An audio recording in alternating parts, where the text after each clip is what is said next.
Amanda Grimm, and I am here to do a presentation for you on organ donation. What do you think this number means up here? 2,053,006. How many people need organs? Close. This is the number of registered donators for organs just in Louisiana. 114,664. What do you think that is?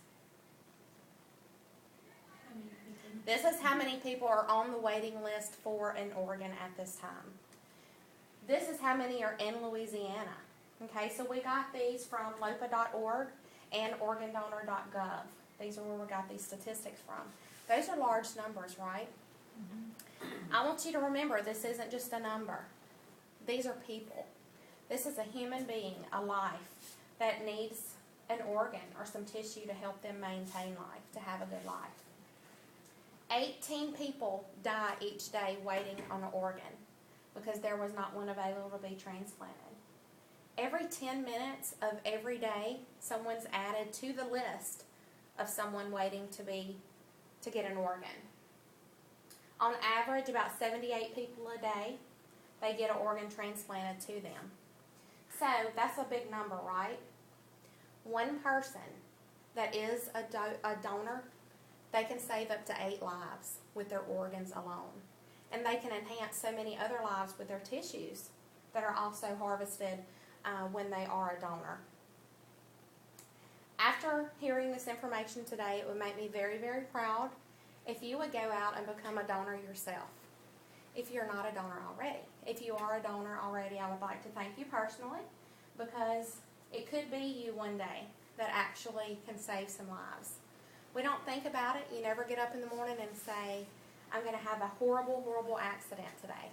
This is going to be the last day of my life. Or I'm going to have an accident and my mom's going to be with me and it's going to be the last day of her life. Or my dad's going to go into chronic renal failure and the only way he's going to be able to live is to get a kidney transplant. You just never know, okay? But by being a donor, it could be you. It could be your child. It could be your parents or siblings that are either end up being the donor or the person receiving the organs that were donated by a donor, and it helps to save their life. The kidney is the most commonly donated organ. These are the ones that are transplanted most often, so they get them harvested the most that they can. In 1 year, about 16,000 are transplanted. And then the liver is the second, with about 6,000 a year, and then the heart, lungs, intestines, that follows up, and the pancreas. Just think, someone can receive a pancreas and a kidney. Maybe they were a diabetic and having to take insulin pumps, taking all kind of medicine. They get these organs donated to them, and they no longer have to take all that medication. If you are a donor, it's very, very important to let your family know of your wishes. A person is considered to be dead when their pupils no longer respond to light, they do not respond to pain, and also the only way they're breathing is the machine makes them be breathing. So I don't know if you've ever had to go through this experience, but it has to obviously be very, very hard for the family. They're having to deal with this tragic loss of a family member. And if you're not in the medical field, even if you are, it's very hard. The patient appears to be sleeping. You look at them, they still have good color. You touch them and they're warm. They just appear to be sleeping.